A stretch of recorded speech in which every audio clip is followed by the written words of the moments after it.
தூய்மை பணியாளர்களுக்கு உணவு, குடியிருப்புகளுக்கான வீடுகள் மற்றும் நலத்திட்ட உதவிகள் வழங்கக்கூடிய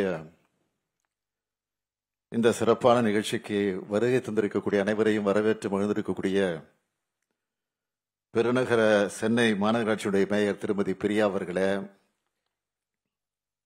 துணை மேயர் மகேஷ் அவர்களே, நிகழ்ச்சிக்கு முன்னிலை ஏற்று சிறப்பித்துக் கொண்டிருக்கக்கூடிய மாண்புமிகு அமைச்சர் கே நேரு அவர்களே, மாண்புமிகு அமைச்சர் தாமு அன்பரசன் அவர்களே, மாண்புமிகு அமைச்சர் மா சுப்பிரமணியன் அவர்களே, மாண்புமிகு அமைச்சர் சேகர்பாபு அவர்களே, மாண்புமிகு அமைச்சர் மதிவேந்தன் அவர்களே, நாடாளுமன்ற உறுப்பினர்கள் கலாநிதி வீராசாமி அவர்களே, கனிமொழி சோமு அவர்களே, சட்டமன்ற உறுப்பினர்கள் தாயகம் கவி, ஆர்டி சேகர், பரந்தாமன், வெற்றியழகன், ஜோசப் சாமுவேல், சுதர்சனம், பிரபாகர் ராஜா உள்ளிட்ட அன்புக்குரிய சகோதரர்களே, தலைமைச் செயலாளர் திரு முருகானந்தம் ஐஏஎஸ் அவர்களே, கூடுதல் தலைமைச் செயலாளர் திருமதி காகர்ராவ் ஷா ஐஏஎஸ் அவர்களே, முதன்மை செயலாளர் திரு கார்த்திகேயன் ஐஏஎஸ் அவர்களே, செயலாளர் திருமதி லட்சுமி பிரியா ஐஏஎஸ் அவர்களே, ஆணையர் திரு குமரகுருபரன் ஐஏஎஸ் அவர்களே, தூய்மை பணியாளர் நலவாரியத்தினுடைய தலைவர் டாக்டர் திப்பம்பட்டி ஆறுசாமி அவர்களே, துணைத் தலைவர் சகோதரி கனிமொழி அவர்களே, உள்ளாட்சி அமைப்புகளின் பிரதிநிதிகளே, அரசு உயர் அலுவலர்களே,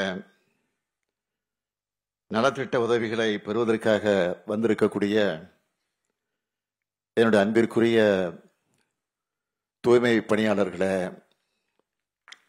பத்திரிகை மற்றும் ஊடகத்துறையை சார்ந்திருக்கக்கூடிய நண்பர்களே, உங்கள் அனைவருக்கும் என்னுடைய அன்பான வணக்கத்தை முதலில் தெரிவித்துக் கொள்ள விரும்புகிறேன். தினமும் காலையில விடுகிறப்போ நம்ம சென்னை முந்தைய நாள் குப்பைகள் இல்லாம தூய்மையா இருக்குதுன்னா அதுக்கு காரணம் இரவு முழுக்க கடுமையாக உழைக்கிற தூய்மை பணியாளர்கள் இருக்கக்கூடிய நீங்க தான்.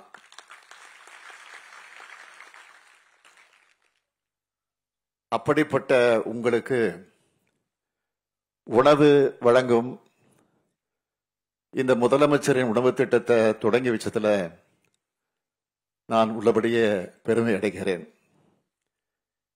என்னதான் சத்துணவு, டயட், எக்ஸசைஸ் இருந்தாலும் நாம ஆரோக்கியமா வாழணும்னா அதுக்கு அடிப்படை என்னன்னு கேட்டீங்கன்னா தூய்மை தான்.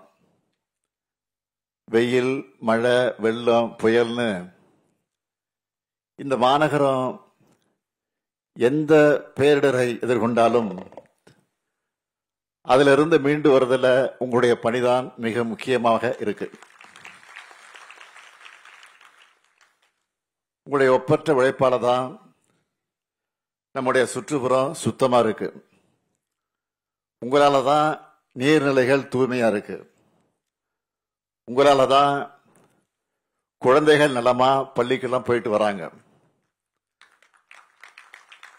நான் இந்த சென்னை மாநகருக்கு மேயராக பொறுப்பேற்ற போது தலைவர் கலைஞர் எனக்கு என்ன அறிவுரை சொன்னார்னா, இது பதவி அல்ல, பொறுப்புன்னு சொன்னார்.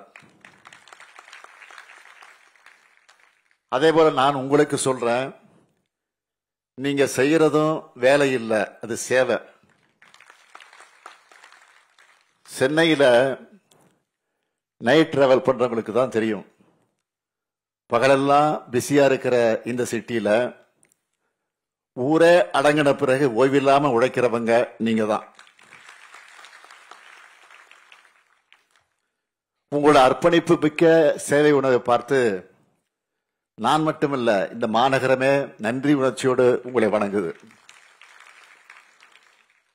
ஒட்டுமொத்த சென்னை சார்பா உங்களுக்கெல்லாம் என்னுடைய இதயபூர்வமான நன்றியை நான் தெரிவிச்சுக்கிறேன். கிட்டத்தட்ட 30 ஆண்டுகளுக்கு முன்னாடி நான் இந்த சென்னைக்கு மேயரா பொறுப்பேற்றப்போ தூய்மையான நகரா இந்த நகரை உயர்த்தணும்னு நினைச்சேன். அதுக்காக தூய்மை பணிகள்ல இயந்திரங்களை பயன்படுத்த நாங்கள் தொடங்கணும். குப்பைகளை மக்கும் குப்பை மக்காத குப்பைன்னு பிரிச்சு போட்டு அதை மேலாண்மை செய்யணும்னு பல்வேறு முன்னெடுப்புகள் எல்லாம் கொண்டு வந்தேன். அதெல்லாம் தான் இன்னைக்கு நாம் அடைஞ்சிருக்கக்கூடிய மாற்றத்திற்கு முதல் படி. இந்த மாநகரத்தை தூய்மையா பாதுகாக்கிற உங்களை பாதுகாக்க வேண்டியது எங்களுடைய கடமை. உங்களுடைய மாண்பு காக்கப்படணும், உங்களுடைய வாழ்க்கை தரம் உயரணும், உங்களுடைய நலன்கள் பாதுகாக்கப்படணும். இதுதான் சமூக நீதி. இந்த சமூக நீதி பயணத்தில் உங்க சுயமரியாதையை காத்து உங்கள் பசியை போக்கிடத்தான் இன்னைக்கு இந்த முதலமைச்சரின் உணவு திட்டத்தை தொடங்கி இருக்கிறோம். இந்த திட்டத்தின்படி தூய்மை பணியாளர்களுக்கு அவருடைய பணிகளுக்கு இடையில உணவு வேளையில சுவையும் ஆரோக்கியமும் நிறைந்த உணவு வழங்கப்படும். தூய்மையான முறையில சமைச்சு டிஃபன் பாக்ஸ்ல போட்டு சூடு குறையாம இருக்க வெப்ப காப்பு பையில அதை எடுத்து செல்லப்பட்டு தூய்மை பணியாளர்கள் பணியாற்றக்கூடிய இடத்துக்கு பக்கத்திலேயே உள்ளாட்சி அமைப்புக்கு சொந்தமான கட்டிடத்தில் உணவு பரிமாறப்படும். நம்முடைய நலனுக்காக உழைக்கிற மக்களுக்கு உணவு அளிக்கிறது அரசினுடைய பொறுப்பு என்கிற அந்த உணர்வோடு தான் இந்த திட்டம் செயல்படுத்துறோம். இது இல்லாம தமிழ்நாட்டில் தூய்மை பணியாளருடைய நலனுக்காக நம்முடைய கழக ஆட்சி காலத்தில் மற்ற முக்கியமான திட்டங்கள் நிறைய செஞ்சிருக்கிறோம். அது பற்றி நான் சுருக்கமா சொல்லணும்னா 2006 2011 தலைவர் கலைஞருடைய ஆட்சி காலத்தில் தான் தூய்மை பணியாளர்கள் நலவாரியம் அமைக்கப்பட்டுச்சு. அவங்களுக்கான நலத்திட்டங்களை வழங்குவதற்கு அது வழிவகை செஞ்சோம். தூய்மை பணியாளருடைய குழந்தைகளுக்கு கல்வி உதவித்தொகை, திருமண நிதி உதவி வழங்கக்கூடிய திட்டம், இப்படி பல திட்டங்கள் தொடங்கப்பட்டுச்சு. தாட்கோ நிறுவனம் மூலமாகவும் தூய்மை பணியாளர்களின் வாரிசுகளுக்கு தொழில் சார்ந்த பயிற்சிகள் வழங்கப்பட்டு அவங்க தொழில் முனைவோராக வழிவகை செய்யப்பட்டுச்சு. தூய்மை பணியாளர்களுக்கு சுகாதார காப்பீடு, பாதுகாப்பு உபகரணங்கள் வழங்குதல், தடுப்பூசி முகாம்கள் ஆகியவைகள் கட்டாயமாக்கப்பட்டன. நகர்ப்புற பகுதியில் தூய்மை பணியாளர்கள் தள்ளுவண்டி பயன்படுத்துறதுனால அவங்களுக்கு ஏற்படக்கூடிய கஷ்டத்தை போக்க 3 சக்கர மிதிவண்டி வாகனங்கள் மற்றும் இலகுரக வாகனங்கள் வழங்க நடவடிக்கை எடுத்தோம். நகர்ப்புற தூய்மை பணியாளருக்கு முதல் முறையா அடுக்குமாடி குடியிருப்பு கட்டக்கூடிய திட்டம் துவங்கப்பட்டுச்சு. மேலும் பாதாள சாக்கடை அடைப்பை நீக்கக்கூடிய பணிகளில் ஈடுபட்டு பணியின் போது இறக்க நேரிட்டால் அவங்க வாரிசுகளுக்கு கருணை தொகையாக 30 லட்சம் ரூபாய் வழங்கக்கூடிய திட்டம் உருவாக்கப்பட்டுச்சு. இதோட தொடர்ச்சியா இப்போ நம்ம திராவிட மாடல் ஆட்சியில தூய்மை பணியாளர்கள் மேம்பாட்டு திட்டம் அறிவிக்கப்பட்டு கடந்த 2022 ஆண்டு டிசம்பர் 12 மதுரையில நான் தொடங்கி வச்சேன். இந்த திட்டத்தில் நான் முதல்வன் திறன் பயிற்சி, பாதுகாப்பு உபகரணம் வழங்குதல், ஹெல்த் இன்சூரன்ஸ், நலம் காக்கும் ஸ்டாலின் திட்டத்தில் தொடர் உடல்நல பரிசோதனைகள் மற்றும் மாற்று வாழ்வாதார நடவடிக்கைகள் ஆகியவற்றை தடையின்றி பெற ஏற்பாடு செஞ்சிருக்கிறோம். இதுக்காக 50 கோடி ரூபாய் அறக்கட்டளை நிதி உருவாக்கப்பட்டு தூய்மை பணியாளர்களின் ஒட்டுமொத்த வாழ்க்கை மேம்படுத்தப்பட நடவடிக்கை எடுத்துட்டு வரோம். சென்னை மெட்ரோ வாட்டர் மற்றும் கழிவுநீர் அகற்று வாரியம் சார்பில் பாதாள சாக்கடை திட்டத்தின் மூலமாக நடைபெறக்கூடிய அனைத்து பணிகளும் முழுமையாக இயந்திரமயம் ஆக்கப்பட்டிருக்கு. இன்னும் நிறைய நல்ல திட்டங்கள் செயல்பாட்டில் இருக்கு. இவ்வளவு செஞ்சிருந்தாலும் உங்களுக்கான தேவைகள் இன்னும் நிறைய இருக்குன்னு எனக்கு நல்லா தெரியும். நான் நிச்சயமா சொல்றேன், அதையெல்லாம் நம்ம திராவிட மாடல் அரசு படிப்படியாக செய்யும் என்பதை நம்பிக்கையோடு தெரிவிக்கிறேன்.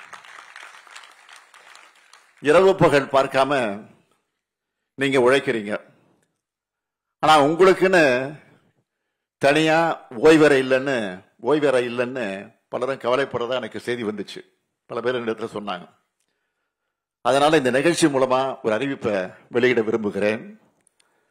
பெருநகர சென்னை மாநகராட்சியோட 200 வார்டுகளையும் தூய்மை பணியாளர்களுக்காக பிரத்யேகமாக 300 சதுர அடி அளவில் உடை மாற்றும் அறை, கழிப்பறை உள்ளிட்ட வசதிகளோடு ஓய்வறைகள் கட்டப்பட்டு அது பயன்பாட்டுக்கு கொண்டு வரப்படும். அது மட்டுமல்ல, இன்னைக்கு தொடங்கப்பட்டிருக்கக்கூடிய இந்த முதலமைச்சரின் உணவு திட்டம் வருகிற டிசம்பர் 6ஆம் தேதி முதல் அனைத்து மாநகராட்சிகள் மற்றும் நகராட்சிகளுக்கும் விரிவுபடுத்தப்படும். நான் ஏற்கனவே சொன்ன மாதிரி உங்களுடைய மற்ற கோரிக்கைகள் படிப்படியாக நிச்சயம் நிறைவேற்றி தரப்படும்.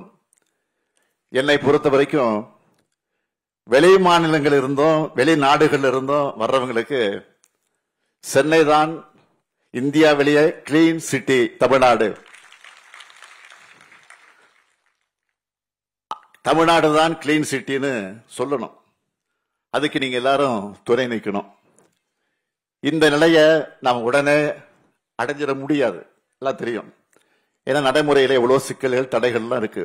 அதை நான் மறுக்கல, அதை நான் நிச்சயமாக மறுக்கல. இருந்தாலும் நான் உங்களை கேட்டுக்கொள்ள விரும்புவது, இப்போ கூட சமீபத்தில் அந்த ஜெர்மனி நாட்டுக்கு போயிட்டு வந்தேன். அதுக்கு பிறகு வெளியிட்ட உங்களில் ஒருவன் பதில்கள் வீடியோ பதிவில் நான் சொல்லியிருந்தேன், பொது இடங்கள்ல தூய்மை பேணக்கூடிய செல்ஃப் டிசிப்ளின் நம்ம மக்களுக்கு வரணும்னு சொன்னேன். பொதுமக்கள் கொஞ்சம் யோசிச்சு பார்க்கணும். நாம நடந்து போறக்கூடிய பாதை கொஞ்சம் தூய்மையற்று இருந்தாலே முகச்சுளிப்போடு கடந்து போவோம். ஆனா தூய்மை பணியாளர்களோ நாம அன்றாட தேவையில்லைன்னு தூக்கி எறிகிற கழிவுகளை அப்புறப்படுத்துறாங்க. இவங்களை கொஞ்சம் நினைச்சு பார்த்து அதையெல்லாம் நீங்க சிந்திச்சு பார்க்காம பொது இடங்கள்ல கழிவுகளை கொட்டுறது, அது மாதிரி செயல்கள் எல்லாம் செய்வது நியாயமா என்பதை சிந்திச்சு பார்க்கணும். சிலரெல்லாம் வீட்டில இருந்து குப்பை தொட்டி வரைக்கும் எடுத்துக்கிட்டு வந்து குப்பை தொட்டியில் கொண்டு போடாம அங்கிருந்து தூக்கி எறிகிறது, அப்படியே பக்கத்துல போட்டுறது, தூரத்துல இருந்து தூக்கி வீசுவாங்க. இந்த பழக்கத்தை எல்லாம் ஈஸியா மாத்திக்கலாம். எதிர்காலத்துல மேற்கத்திய நாடுகள் மற்றும் ஜப்பான் போன்ற நாடுகள்ல இருப்பது போல மக்கள் அனைவரும் சுய ஒழுக்கத்தோட 100 விழுக்காடு கடைபிடிப்பாங்க. குப்பைகளை ஒழுங்கா தரம் பிரிச்சு போட்டு தூய்மை பணியாளருடைய சுமை பெருமளவில் குறையணும்.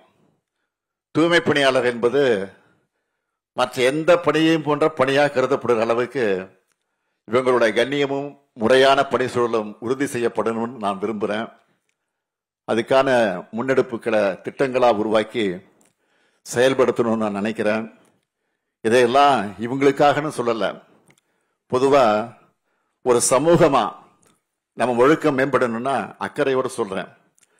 நம்மளை பார்த்து தான் நம்ம பசங்க நடந்துப்பாங்க. நாம கரெக்டா நடந்துக்கிட்டா அடுத்து வரக்கூடிய தலைமுறை இன்னும் பெட்டரா நடந்துப்பாங்க. அப்படிப்பட்ட ஒரு சமூகமா நம்ம நகரணும்னு நான் விரும்புறேன்.